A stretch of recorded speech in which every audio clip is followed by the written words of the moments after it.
Welcome everybody to another episode of the Perceptive Podcast here on Game Wisdom, where is in the art and science of games. I am Josh Placer, and my guest tonight is someone who should be familiar to those of you who've watched Game Wisdom in the past. He was my co-host before Shark, and he has returned with more free time in order to talk about video games, and hopefully to maybe do some of these Sunday or doing our indie inquiry shows. So please welcome back to the podcast window over there, Robert Leach. How are you doing? I'm doing great. It's good to be back. It's been a very long time. I'm glad to be able to do this again. Oh yes, it's again even not talking for 6 months. It feels like a few years, and especially after 2020 kind of destroyed everything. It feels like it's been like a decade since we last spoke. I know. I mean, I've moved since we last spoke probably twice. I know I'd just gotten to my new job last time we spoke too. New being in quotes now, but yeah. Mm-hmm.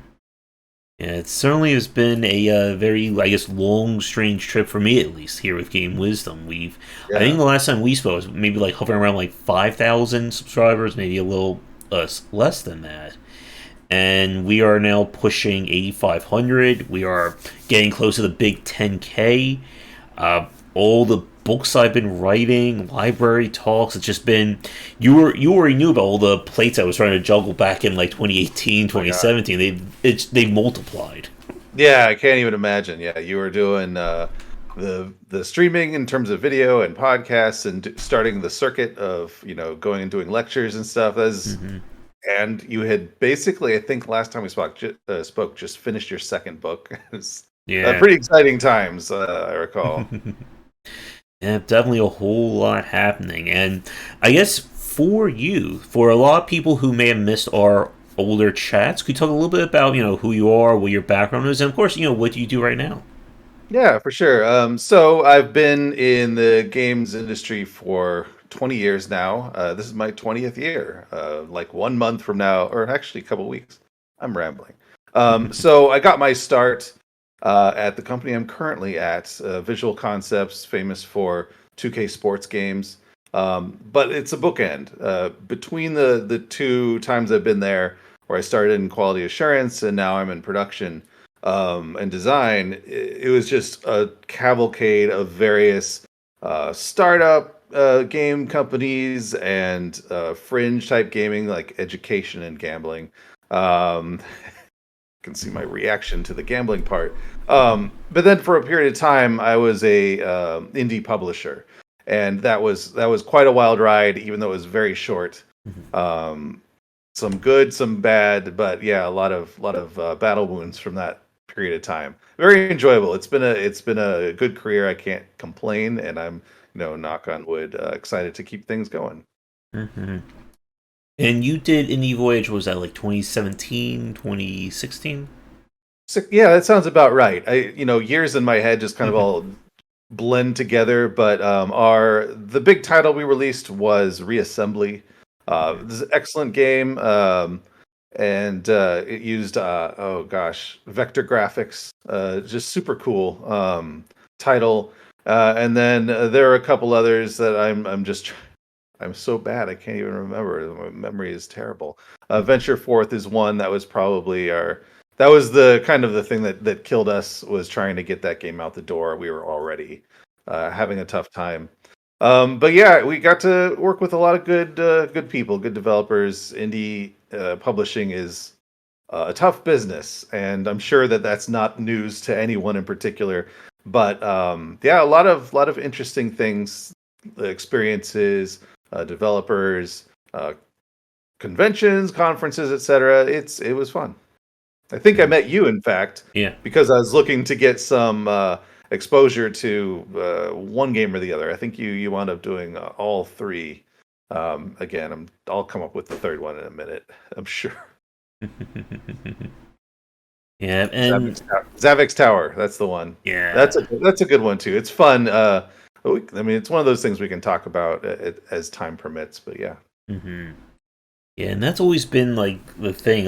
It's been 3-4 years since we last spoke, and the state of the indie market has continued to change. We've seen so many great games being released, and so many of them just like quickly dissipate from the ether, especially with just like the sheer volume and quality. Like, at this time, I just finished recording my 100th indie showcase video where I just went back and looked at all the indie games and kind of picked my favorites. And there's a lot of them that just, they came out and then poof, we never hear from them ever again. And Yeah. it is so difficult these days to make your mark. And I think it's why we see so many developers turn to very experimental or very like uniquely driven games. Like we saw with Disco Elysium. We've seen with kind of like the push for roguelike and roguelite elements. And there's just so much that can go wrong with a game, Yeah. even if you do everything right, that it can still like just like dovetail your sales and your expectations.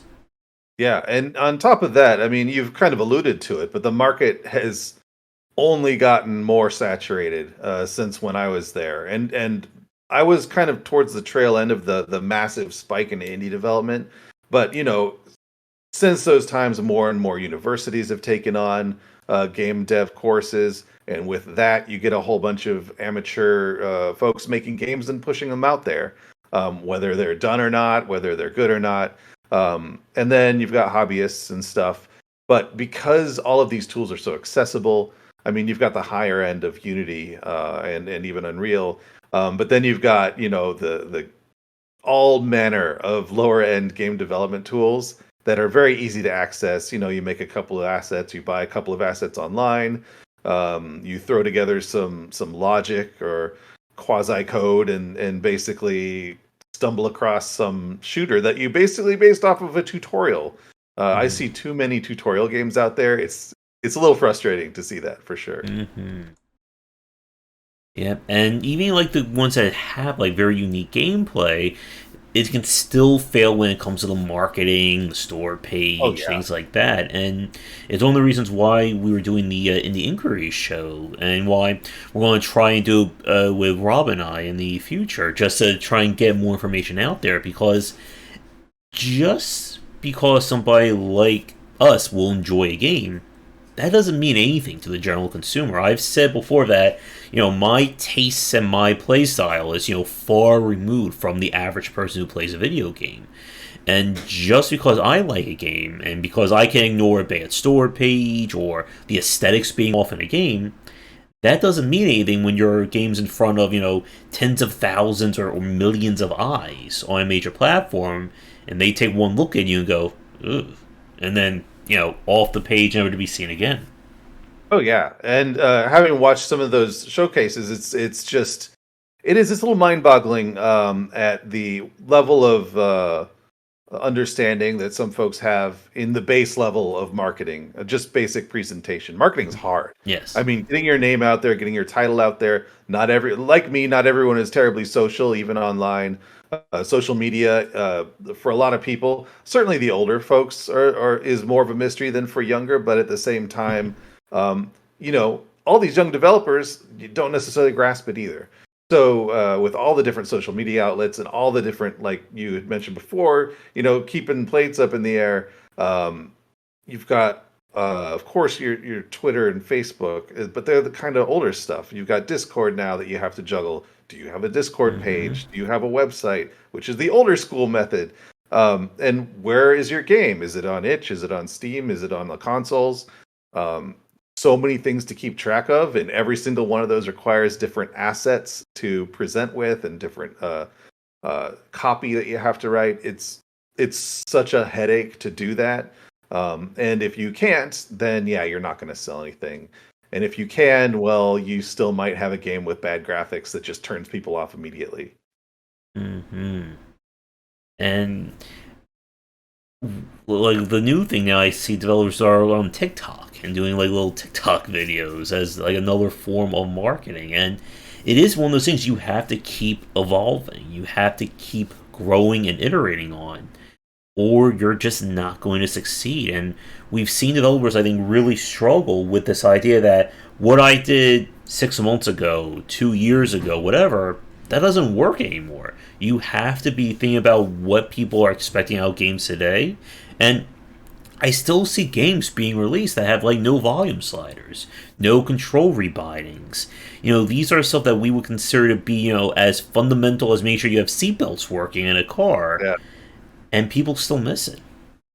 Yeah, it's very difficult because you imagine that game developers, small, large, all have a passion for games. Hmm. And, when you play a game, these are things that you see and use all the time. So to miss it is just kind of ignoring your own experiences when playing games or overlooking basics that for some reason you just can't see, I guess. Or maybe you just don't know how to do it. Most of these engines should support that relatively low level. So yeah, it surprises me that you say that. I know it's been a while since I played a modern indie game. I've played some on my phone. I've played a couple on Steam. There was that massive um, sale on itch, the bundle for Ukraine. Oh my god, so many games. But yeah, you mentioned that and those basics are kind of crazy, But in terms of the audience that you're marketing to, it's really handy to know that. Just to pull off my own experience with reassembly, the developer Arthur Danskin, he was very laser focused on who his community was for that specific kind of game. This vector based space exploration game with um, are like roguelike and roguelite features, ever expanded universes and stuff. Um, he had a community pre-built. He based his game off a game he was a big fan of, and that community really fell in love with his game, and he engaged with them, and they were all basically on his website and in the Steam forums. So he didn't have a really far to go for his audience. I feel like some people overreach. They think that everyone will love their game, when in fact, in reality, very few will love their game. And a lot of people make the mistake of just marketing to their friends who are also developers. And developers don't necessarily have an interest in buying one another's games, and you can't make a living off of depending on that. It's tough. It is easy to advertise to your friends. It's easy to advertise to everybody, but going through the trouble of finding out who wants to play your game and why, that's the tricky part. Hmm. And even if you have like that hardcore fan base, your game can still get ripped apart when it goes to like the mainstream. When people who aren't, who don't already know you and love you, look at your game and go, look at all these issues we have with it. And I've seen developers get completely blindsided. And when I say blindsided, I'm talking about like stuff that I can spot within like 10 seconds of loading up a game that something is not gelling right. Yeah. And when that happens, you're kind of left in that position of what do I do now? Because Yeah. again, like we know that the window for the market for any of these games is getting smaller and smaller. It used to be maybe 1 to 2 months if we're lucky. It's probably down to weeks these days. Maybe even like 1 to 2 weeks if for like a very small indie game that gets up on the front page and then is almost gone the very next day. Oh yeah. I mean, just the sheer volume of games going up, you better hit all of your notes to get anyone's attention early on in order to stay on that higher level page. Or else Steam's just like, nope, no one's interested. Get out of here. I mean, all the platforms do that, and Hmm. you know, even when you hit all those notes, even when it's perfect, it looks great, your timing is good, your launch window is just, you've nailed it down, it's just the right time, and maybe even your genre is peaking or getting to a certain point, maybe there's another game that launched that overshadows yours. Maybe you launch on a day that it just so happens some news event happens and you're just ignored entirely. So all kinds of things can go wrong, and yeah, if you miss that little window that you have of marketing from the platform, yeah, you're dead. You can't come back from that. It's too much effort to try and reach that audience you get on day one or hour one even. Yep, and trying to get that audience in the first place, I think, is where a lot of devs tend to struggle because there is so much that can come out at that time, or if you're not good at being on Twitter, you're not good at doing social media, if you think that just because somebody big plays your game that it automatically succeeds, like you can't, I think, rely on, I think, like the outside to sell your game anymore. That you can't just say, if I just work on this game for 5, 10 years and it's good, people will just naturally find it, and then they'll tell their friends, and then they'll tell theirs, and then everyone's going to play it. No, it's you're going to work on the game for 5 to 10 years. It's going to be released, and no one knows about it. And I mean, Yeah. I've seen games that have like sub 100 reviews on Steam, and I don't care, how much passion you put into that game. If your game can't even break 100 reviews on Steam, it's not going to be a commercial success in any means. No, our game Venture Forth is in that category. Mm-hmm. Like that was it. It hit all of the fail points, and we just couldn't do anything about it over time. One, our resources just dwindled over time. The game missed multiple windows of launch, and I really enjoyed the aesthetic, but I did not represent the audience. The Mm-hmm. audience did not want that aesthetic. It was kind of an older, like quasi-modern PlayStation 2 style, 3D Mm-hmm. style. That's a little more in vogue now, but that's very specific to horror games, it seems. But you click on it, you don't like the art style, you're not sticking around. And Yeah. especially when you see there's less than 100 reviews, or less than like even half that or less, you're not gonna stay there for more than 10 seconds. You move on to the next one. So yeah, it's so easy to have a failure, like even a miserable failure out there. Um, I would say, with regards to those two games in particular that were just on the polar opposites of success, my huge suggestion is you get involved in your community before you even start Mm-hmm. making a game or letting them know you're making a game.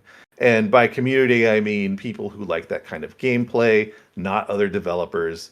You just there's so many forums and so many channels out there to go chat about. Like if you're making an ARPG or roguelike, there's a million places you Mm-hmm. can go. If there's a game you like that's kind of you're basing your game a little bit off of, go there and talk with those folks. Because once you engage with other fans and you're like, hey, I'm thinking about making something. What do you want to see in it? Well, you're just going to drum up a lot of interest, a base level interest, and then when you launch your game, you're going to have support from fans as opposed to friends and family who are, they're not going to advertise your game for you at all. They can only advertise to their friends, and their friends are probably not interested. So, yeah, that's my hugest piece of advice. Very difficult to follow because it does require a lot of foresight. It requires that social skill and specific internet social skill, which is who knows what that means. And Mm-hmm. again, even then, it's so tough. You gotta swing at every pitch and just hope that one connects. To use a really bad baseball analogy, so yeah, it's tough out there. Only getting tougher. Yeah. And what you said about kind of like we're seeing like this kind of retro PlayStation 1 aesthetic, that just started happening maybe like 2 years ago, maybe a little bit more than that. And again, Yeah. it's just another case of how things can change. And if you're still doing, the old way, and people are expecting to look like this, it doesn't matter what the quality of your game is or, how loud you scream. If somebody, again, takes one look at your game and goes, this is not what I want, and they're going to go away. And again, like we've seen, even with like the rise of stuff like Games Pass, the Apple Arcade, I think it's called. Like, there's more kind of subscription. I'm not sure. It's not streaming services, but like kind of like that Netflix model of being able to buy or rent these games for a month. So there's even less impetus to buy a game these days. Like, why would you spend $60 to pre-order a game when you can get it on sale probably in a few months. You could get it, for free on a Games Pass service if it's big enough, or it just may not even work. So you could just wait for reviews for that week and see, oh, everyone hates this game. I don't need to give it money. Yeah. Yeah, it's tough. And I feel like there's also a misconception that when you launch a game, Like that's going to be your success or failure. Um, one bit of advice I got, oh God, when I first started, well, maybe a little after I first started, but one game does not a developer make. Mm-hmm. So, you launch that game and you're hoping for success. You're just really praying it works. It doesn't. And then, of course, you're like, well, now I can't do it, or now I can't Mm-hmm. be a developer. I missed my window. I'm not going to make money off of this.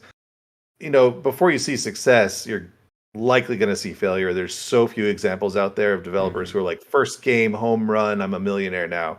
Um, Reassembly, going back to that, which was a success, Arthur had been working in the industry for a long time.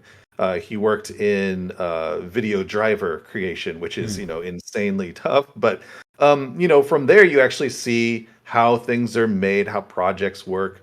You can lay the groundwork pretty easily. You have a head for product management and project management, and that's very important. So that experience transfers over pretty well. But when you're making a game, and especially when you're a student, and it doesn't, it fizzles because the only people buying it are your colleagues. Well, you can't be discouraged. You got to plan for like 5 years out. Game number 3, game number 4 is going to be better, because you should start with a small audience, and then you can grow it if they like your game. Then you can start depending on them to buy the new release as opposed to waiting for the sale or Mm-hmm. waiting for a streaming service. It's when you have that fan who's already pre-existing, they're going to follow you. And if you're good to them, they'll be good to you, and that audience will grow, and you cultivate it over time. That's the only time you're going to get people to buy your game brand new Mm-hmm. without any kind of discount involved. Yeah, and just as you said, like conversely, just because you have one really good game doesn't mean like, your whole future is set in game dev. Because I've Yeah. seen developers who had that one amazing game and then they can't follow it up. Either they chase 5, 10 different other ideas, or they're just trying to do the old game, but we're just gonna add like a few more levels, or just gonna do like the same exact thing but maybe with a nicer graphics engine, and they blow through all their goodwill and all the income that they earn, and it can ruin them. And it's why like developers like Jeff Vogue, Jake Burgett, what was it, Cliff Harris, like who've been around for like 15, 20 years, even more than that now, that it takes a very different mentality and strategy to be thinking, what am I doing 5, 10, 15 years down the line, as opposed to what am I doing 2 months from now? Yeah, and I believe that a lot of games come from especially new developers, and these instant successes or early successes come from a developer being like, they have a vision, they super buy into it themselves, which is very important, and they spend all their resources and time and passion just poured into that. And then it's a success, and then they have to be like, oh crap, what now? I don't have a vision now. I don't have anything that's inspired me right now. All I have is exhaustion from this marathon I just ran. Now I got to follow it up with something. And then you're Mm-hmm. forcing an idea, and that's where you're grasping at straws, because it's really hard to reflect and see what it is you did right, what it is that made that game good or people liked it. It's really hard to self-reflect. So I would say, if you can, just keep a log of ideas that can kind of sustain you moving forward. But I couldn't tell you how to handle major success like that. I've never had to deal with it from a personal perspective, for better or worse. So Mm-hmm. um, there's that weird problem to have. It's a good problem to have. You've got your 100,000 sales or what have you, which to me is a huge success for an indie developer. But yeah, it's the now what syndrome, and just you can avoid that by just planning out your development strategy ahead of time. But again, it's hard to fight this passion, this vision that you might suddenly have, and just dive into, because I think a lot of developers in that circumstance can't, step back and see a bigger picture, because there's, you're making this brilliant game. You kind of know you're onto something, but yeah, the now what is tough. Yeah. And I think that also is the other challenge when it comes to learning or studying your previous games, like what you did right, what you did wrong. I think a lot of developers tend to struggle with, yes, this game did well, but did I do everything to the best of my ability? Were there any pain points I left in? Did I miss quality of life UI UX concerns? And I think again there's that tendency to think that if I did one thing right, surely I did everything else right. It can't be I did anything wrong. And you have to be able to grow and iterate on your ideas. That you can't just make game number 3 exactly like game number 2, which is exactly like game number 1. Like, people, I think, expect growth. They expect to see, some kind of, moving that goalpost higher and higher with each of your games. And we've seen indie developers who have pushed, who have gone, that you can see a huge difference between their first game to their third game to their fifth game. But I think it takes a lot. I think that's kind of where we get to kind of like the artistic side when it comes to being a game developer, that you have to be able to sit down and say, did I do something wrong? And did these people point this out? And, it's not them hating on me, it's that, I messed up. It does. It's really hard to listen to that. Mm-hmm. When you're not used to criticism, it's very difficult to hear and it's easy to ignore. Most people, most players and fans, online, especially, use harsher terms than they would in normal life. Mm-hmm. They say, this game is terrible, this is the worst thing ever, or the developer messed up and this is why. And it's easy to ignore because of the harsh tones and the language, but generally speaking, you'll find nuggets of help in there. I do want to mention, in the indie space, it's tough because I feel like a lot of success comes from innovation, and it's hard to continue to innovate. Fans of indie games tend to gravitate towards, like, oh, there's a new mechanic, or oh, there's a new art style that I really like, and the game du jour, that's now competing with you after the fact. It's hard to keep up. It's you just gotta you really do. You either grow your brand or you continue to try and fight for innovation, which is just exhausting. I can't even imagine. Mm-hmm. And it's why we see so many developers chase whatever the latest trends are, whether it is adding in roguelike elements. The whole deck building genre has, exploded. Like, there are people, I know they're watching us right now, who have come to despise deck builders, and yet I still keep playing everyone that gets sent to me. And it is that question, and I know we had this conversation, a few years ago, but it still is true today. Why should I play your version of this game when I can just still play that original version? And Yeah. it's a tough answer because, again, when you're trying to compete, even if you're competing indirectly, you're still vying for somebody's money, or even less than, you're vying for their attention. And if Yeah. I see that you made, the umpteenth Slay the Spire clone, or the fifth Disco Elysium ripoff, or anything like that, I I don't have the mental energy anymore. And even for myself, when we were last doing this, I don't think I was doing the Indie Inquiries show, or even doing my indie showcases. So now I'm reviewing at least 6 to 12 indie games a week, and that's still nothing. That Yeah. means nothing in terms of the grand scheme of things. And again, it raises that question: if somebody like me, whose career is about reviewing and judging video games, can't find the time to play your game, what does that say for somebody who's working, a normal 9 to 5 job, who has a family that they have to take care of, and they're being bombarded with everything else on top of trying to find your little game on Steam or on Itch? Yeah, it's insane. And I would say about, going to the deck building comment. You have a game like Inscription that comes out, and it is a deck building game, but it's so much more. It innovated in so many areas. How do you compete with that? You can say, well, deck building is still popular, but that's not what Inscription was. It Mm-hmm. was popular because it had this crazy storytelling aspect. It evolved within itself over time. It was interesting and kept you engaged in a variety of ways. So yeah, it is easy to get sick of all these various genres. Um, and when you like lock on, you say, I'm a big deck building fan, but all the rest of the world is like, no. That's when you have to kind of listen and say, well, I'm a deck building fan. I want to make a deck building game. How can I engage people with this still? Yeah.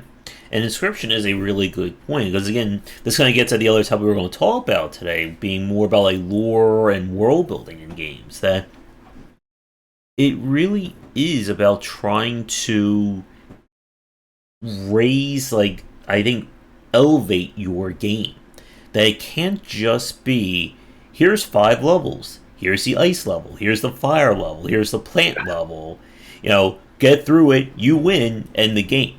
Like, people expect, I think, a higher quality when it comes to the storytelling and just to the kind of like, I guess, like the tone of games. And like with Inscription, like Daniel Mullins has been doing this since like the Pony Island days.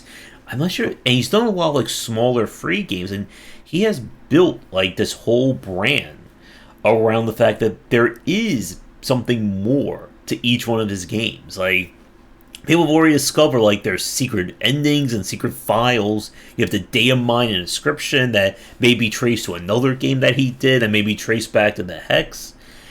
And again, like for the average consumer, they're never going to even think about doing that stuff. But it's that level of care, I think, that when you start thinking about in one aspect, you start thinking about in other aspects. I think, like, Peak Blizzard would be another example of this. That it's not just about here's a bunch of crazy units running on a map killing each other. Here are the Terran Marines, and here's their history and backstory and weapons, and here's the Zerglings with their history, backstory, and weapons.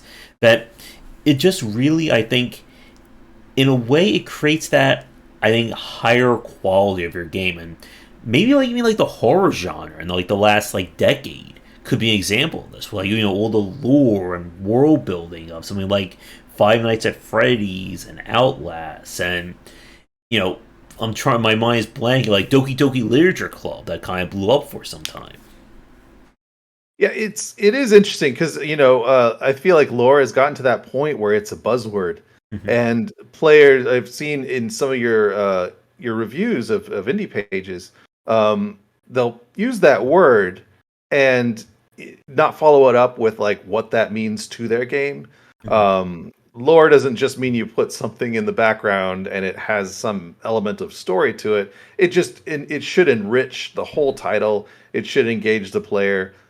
Environmental storytelling has been around a long time, but the level of depth and detail lately has just been kicked up like 5,000 notches. And you might like Pony Island. That game's insane. Super Hot did the same thing, where you're playing the game, but there's this whole like disk drive you investigate and find all these mini games and find all these other storylines, and that's, to me, that's amazing. But it does require a high level of attention to detail. You can't just say lore on a game and expect people to buy into it, because lore basically means that you have a story of some sort and you're telling it in a specific way. But it's like advertising a movie and saying, well, it's got jokes in it. Well, what kind of humor? I don't know. I want to learn more, but I don't want to spend the money if you're just going to tell me there's story here. But yeah, it requires a lot of attention to detail. It requires letting a player kind of notice, kind of maybe even pushing them to notice that there's a hidden level of story, a hidden level of depth that they can explore. Multiple endings. It's odd because I remember that being very popular decades ago. And kind of left, was no longer in vogue, but then has come back very strong. And it's that replayability aspect. I know for a long time replayability was just the game doesn't end, you just play it, and there's no real way to win. You just keep playing. Endless runners, etc. Roguelikes oftentimes are just like infinite. So to have multiple endings, that's a lot of dev time. That's a lot of writing. It's a lot of work. But players do appreciate it. again, you have to hit it. You have to hit the notes, otherwise it's not engaging, and it's just kind of there, I guess. Yeah, and I think it's kind of like that difference between like developers trying to force world building and lore versus those that kind of integrate into the game space.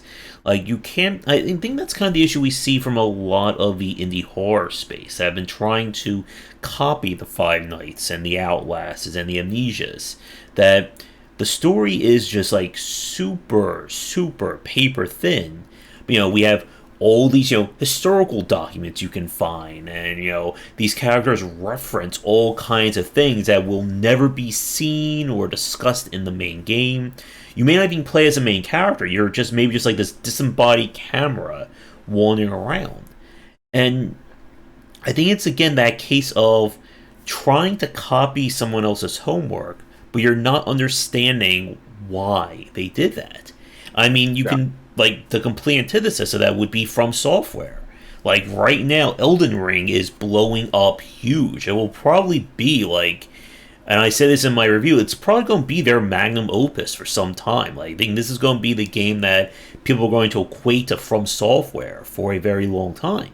And, like, they're masters when it comes to world building, lore, not so much in terms of direct storytelling, but what they kind of do is that they really think about how all this applies. So that if you read these lore entries and you see how people are talking about this stuff, it's referenced in the game and how the environment is set up, how these towns are destroyed or who you're fighting.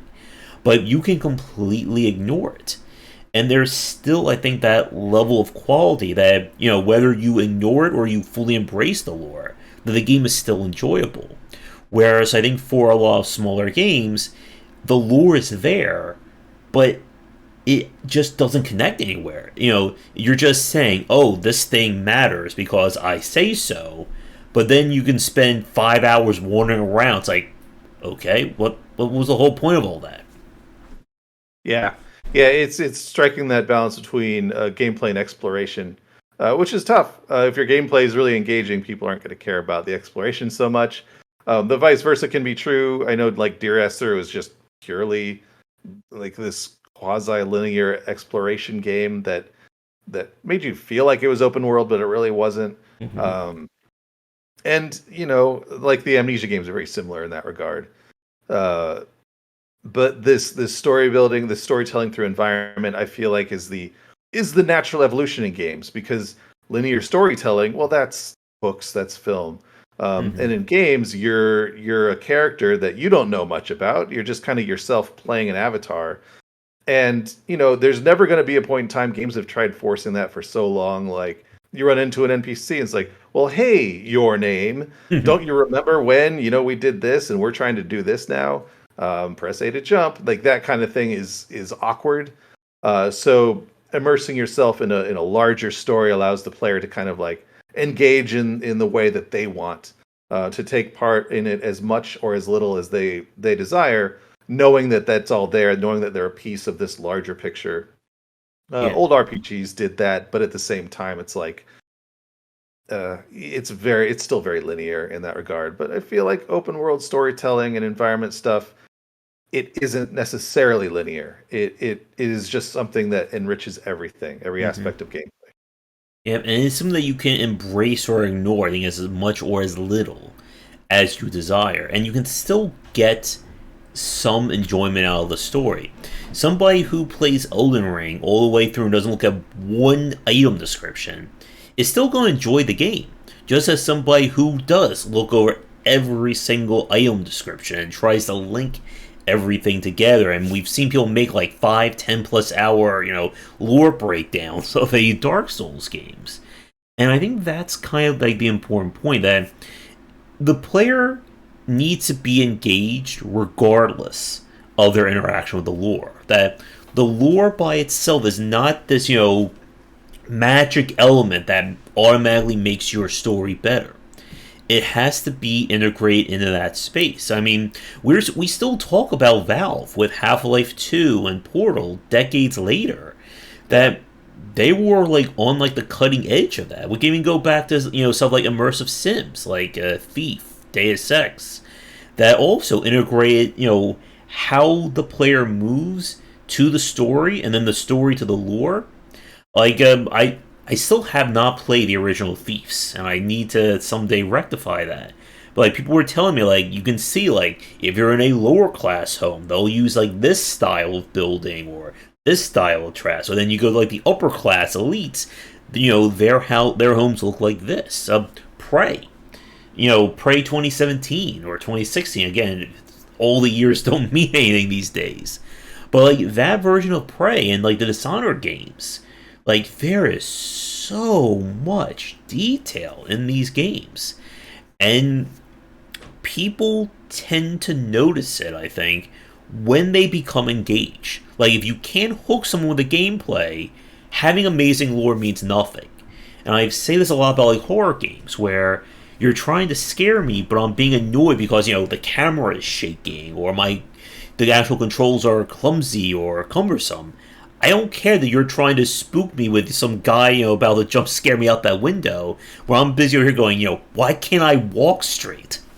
Yeah, yeah.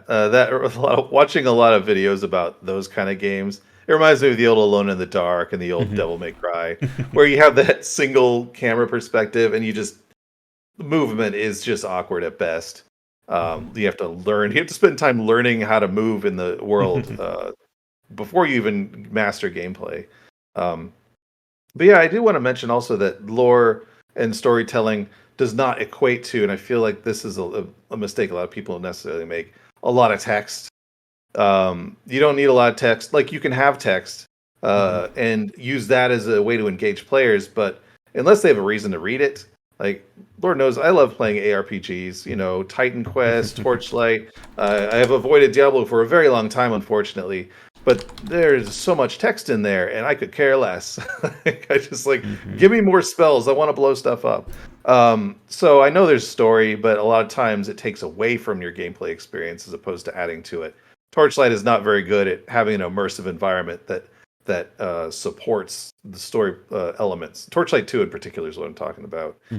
Titan Quest is the same. I mean, it's got a lot of great environments, a very, very richly detailed props and such, but they don't do anything to bring you into the world so much as just give you some, here's a cool, I'm in now like a hellish kind of area, or oh look, I'm in Athens now.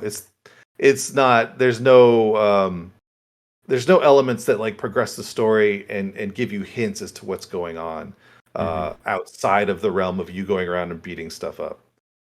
Yeah, and we've seen developers try to force that with a lot of dialogues. We're seeing more developers embrace voice acting, even in smaller indie games. But again, it's that same problem of if you're interrupting, a 30-minute level with 15 minutes of dialogue, or every 10 steps I have to stop for another minute or two of people talking, you're breaking up the pace of that game, and then people are going to become annoyed. And again, there's a lot that has to go right for people to really dig into these titles.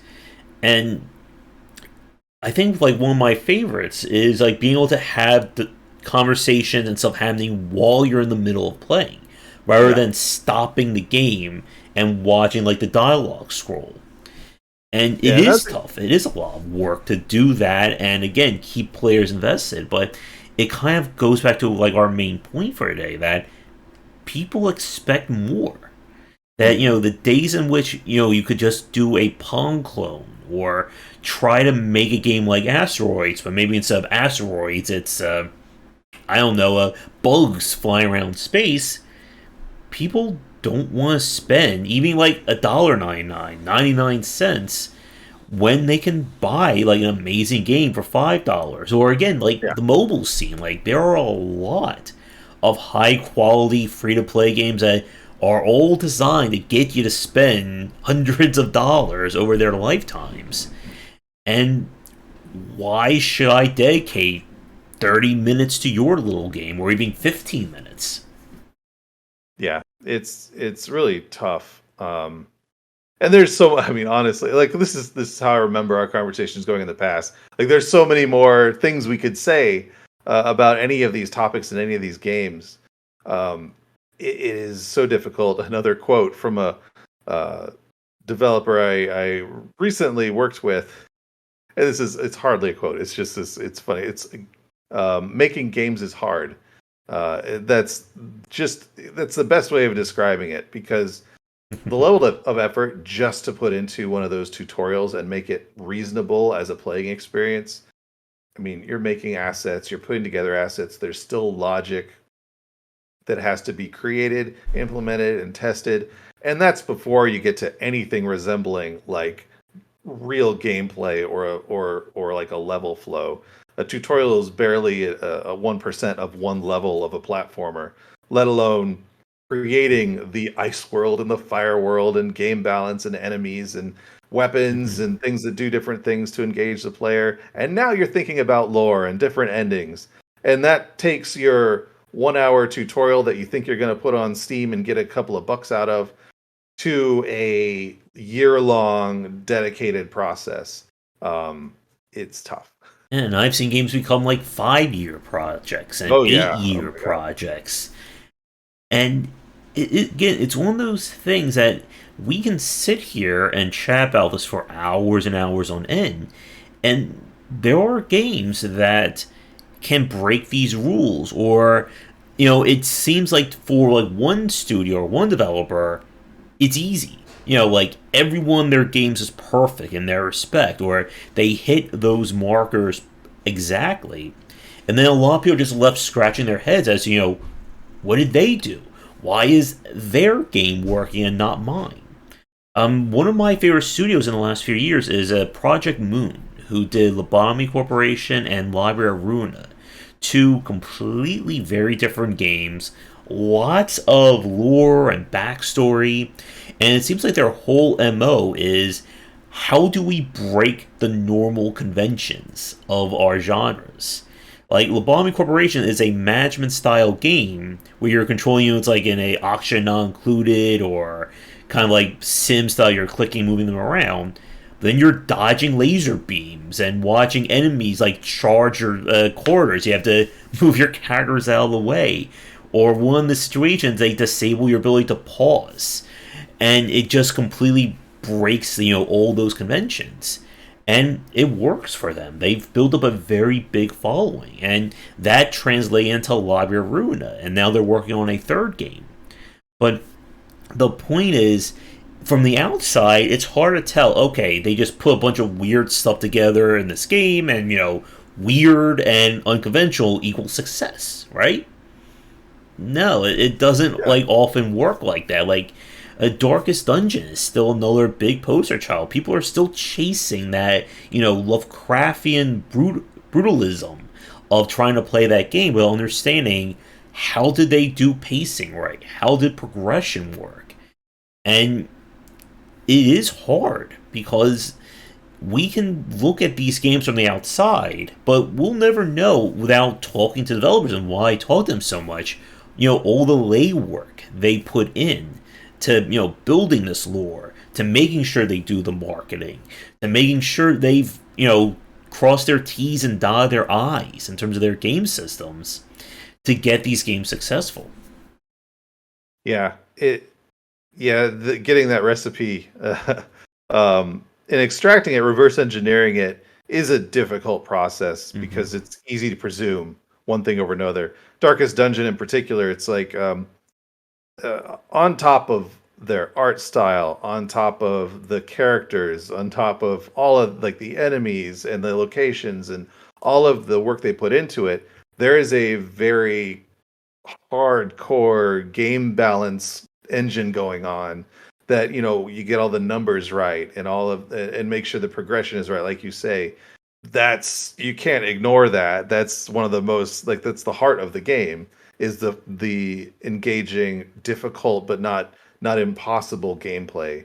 um Mm-hmm. it's that thing, when you first play, that you can get better at it the next time and the next time. It's trying to capture that is I feel like if I'm gonna copy Darkest Dungeon, I'm looking at that first, and then I can go with my own art aesthetic and progression after that. Because Yeah. again, copying a game's art style, it's pretty Mm-hmm. obvious that you're doing that. It just comes across as a ripoff first. But Yeah. if you copy the engine, people don't see that, and it's really hard to reverse engineer that anyway. So if you can nail that part, the balance, and then get engaging graphics and story, then again, I'm just basically saying, hey, here's an impossible task. I'm just going to say it in 3 sentences, and it's easy now. No, it's still tough. Mm-hmm. Yep, and like as a perfect coincidence for that, there was this game called Loop Odyssey that was making the rounds for the last few months that it looks completely like a ripoff of Loop Hero that came out last year. And it's a completely different game in terms of its gameplay mechanics.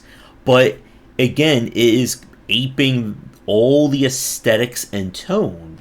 And it got to the point that as of like this week as we're recording it, they got a DMCA strike from Loop Hero, and now they're changing their name to Stuck in Time. And again, it's that situation where you can't, I think, be cute with how you're ripping off or taking elements from other games. Like you can't, like what's the expression? Like you can't like put a hat on it, or you can't hang a lantern on it. Yeah. That people don't want to see other people get ripped off. They don't want to see you just saying, "Oh, here's my version of this game," but instead of green hats, everyone wears blue hats. And it is tough because consumers expect every game they play to be unique. That it has all these great features to it. And if you can't keep up in this market, it doesn't matter, if you're trying to rip off Layers of Fear or Elden Ring or Inscription. No one wants to play, the lesser version of these games. Yeah, that's a good way of putting it. No one wants to play the lesser version. I know I see also in indie descriptions. I don't know if it's still something that people say a lot, but a love letter to as like taking inspiration from. I am so sick of seeing that because it generally just means that I really liked that game and I want to remake it. And it does. It's just what you said. It's the cheaper version of, instead of this is a new thing that's, I really liked that game and I'm making a new game that has some elements. But yeah, naming your game practically the same thing, that just comes across as, there's all those movies in Hollywood that become very big, and then you have this like second or third tier of production studios say, hey, let's make a Star Wars. Let's call it something similar. Let's get the worst actors we can find, and hopefully we'll trick people into buying our movie. There's so many examples of that, and in the games business, there's so much more time investment in a game than there is in a film, and so people don't want their time wasted on something that does appear to be the second-rate version of something they liked.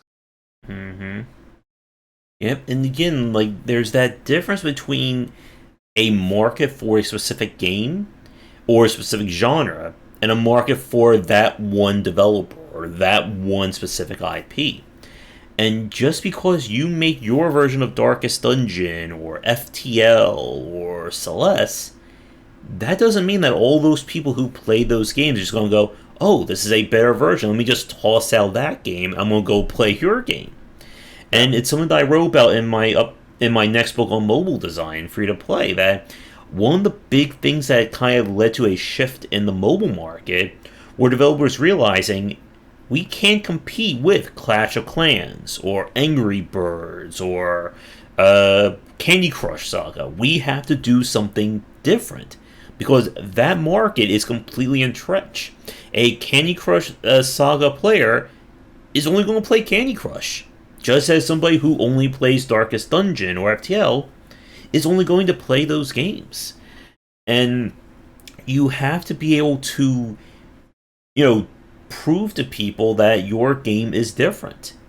And like we said, like even with the use of lore and world building these days, like that's not in of itself a unique thing anymore. Everybody's doing it. I mean, how many horror games have we seen that have all tried to lean into that? Oh, all this stuff is happening. but we're still gonna put you in a hallway and flash the lights and have a guy appear behind you, exactly when you pick up the same item. As a hilarious point, when I was doing research for the horror book, I was watching YouTube compilations of Twitch streamers and YouTubers who get scared at games. So the funny thing is, they just show the exact same scene, and the only thing that's different is like the YouTuber in the corner and whatever face they make when the guy pops out from behind the corner, or the screen flashes. Yeah. And it's like, okay, great. I'm just gonna watch this for the next 20 minutes and 20 more times of that. Yeah, that is kind of funny. Horror games are special in that regard because it's either jump scares or you have something deeper. And jump scares are relatively easy, especially in a game where the player is more focused. In a movie, it's harder. You can time a jump scare and startle people a little bit. But in a game, like, it's so much easier because you're like, oh, this person's really engrossed. They know something's coming. They don't know exactly when or what's going to trigger it. But yeah, when you start adding the lore, then yeah, it can become a deeper experience, or it can just become, well, now there's more props and it's slower paced, and I'm expected to look at stuff. There's not much to a horror game, not really. The like Poppy Playtime. Again, I feel like they did a great job. They had a great aesthetic. They were, inspired by all these other types of games. It was a very short experience. There's a lot of places to explore. You're in an involved and really cool environment. And then there are some pretty legitimately cool, good jump scares and a really creepy character. Like, you always wonder, and this is in horror movies as well. These really creepy characters. How are they so popular? How is Chucky popular? How is that a popular doll? How is Poppy Playtime popular? It's creepy as heck. Five Nights at Freddy's cast, they're creepy as heck. So yeah. Anyway, off tangent. Yeah, and sometimes it's just about being like the first game, that you can get away with a lot of issues or a lot of pain points if you're the first one to do something right or do something different. And I think that's another thing where a lot of developers tend to mess up on, thinking that, even if they left all these mistakes in, well, that's fine in my game. No, if you're trying to compete, you have to be, several times, order of magnitude better if you want to try and take that throne. Monster Train versus Slay the Spire. I think Monster Train is a better deck builder than Slay the Spire. I like those systems more. But there's one game that has like 3 to 4 times more sales or reviews, and it's Slay the Spire, because they were the first to break out into the mainstream. So any issues with that are kind of overlooked. And Monster Train, I don't think it did enough, I think, to be able to shout from the rooftops and saying, my deck builder is completely different or is different from Slay the Spire. And it is a shame when we see like these games that they can do things legitimately different or better, but because they don't have that name recognition, no one's really batting an eye at the umpteenth deck builder on Steam, or the 50th platformer they see this week, or again the other 30, 40, 50, 60 Five Nights at Freddy's clones. And it's just very difficult. I know we keep saying that, but there's nothing else we can really say. Right now, I'm keeping an eye on the whole like retro PlayStation 1, PlayStation 2 aesthetic.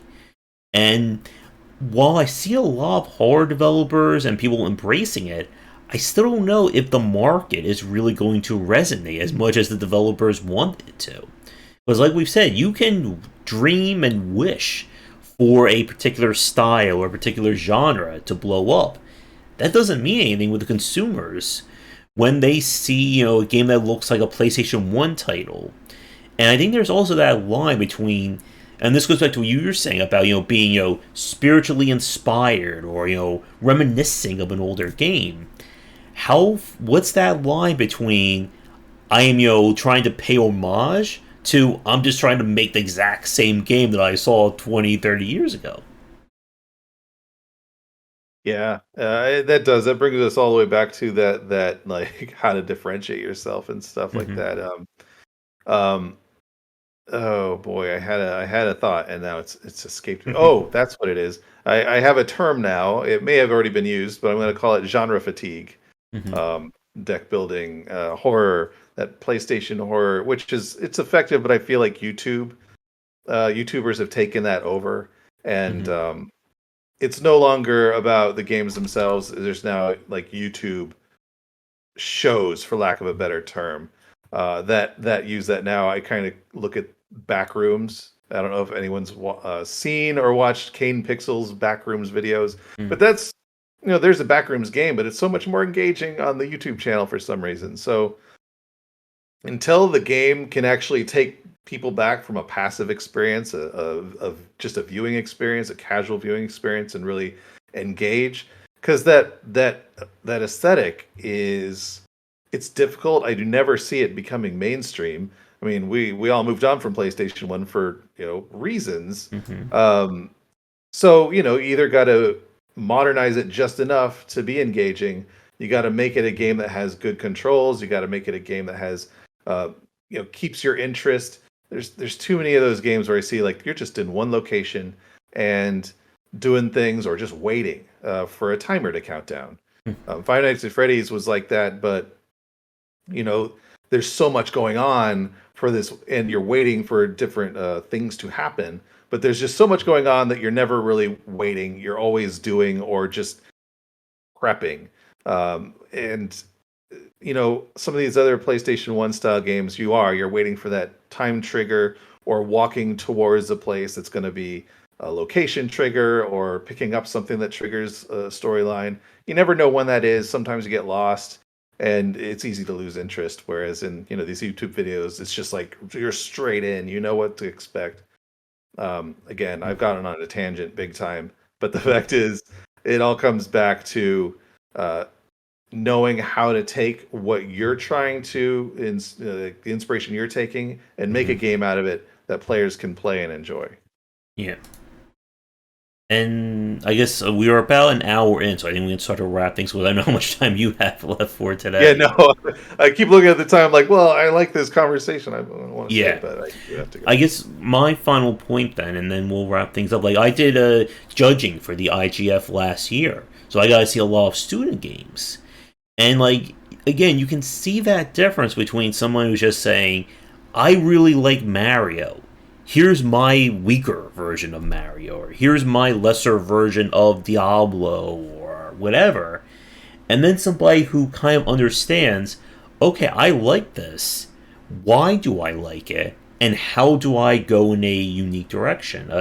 Arc Veil was a game that I really enjoyed. It's kind of like a dodging, kind of action adventure like kind of game. And a lot of the stuff that I think needs to be done right, it's not flashy. I think that's again where we kind of a lot of people lose it. That it's not something you're going to see in a 2 minute trailer, or watching a YouTuber scream and rant about game for 5 minutes. It's the stuff that you have to do right because you understand it, and then that gets translated into doing other things right. And it's why we often see that the games that succeed, it's just like you can see every high mark or every great thing they did, whether it's from an aesthetic point of view, a UI point of view, how they marketed the game, how they trailer it.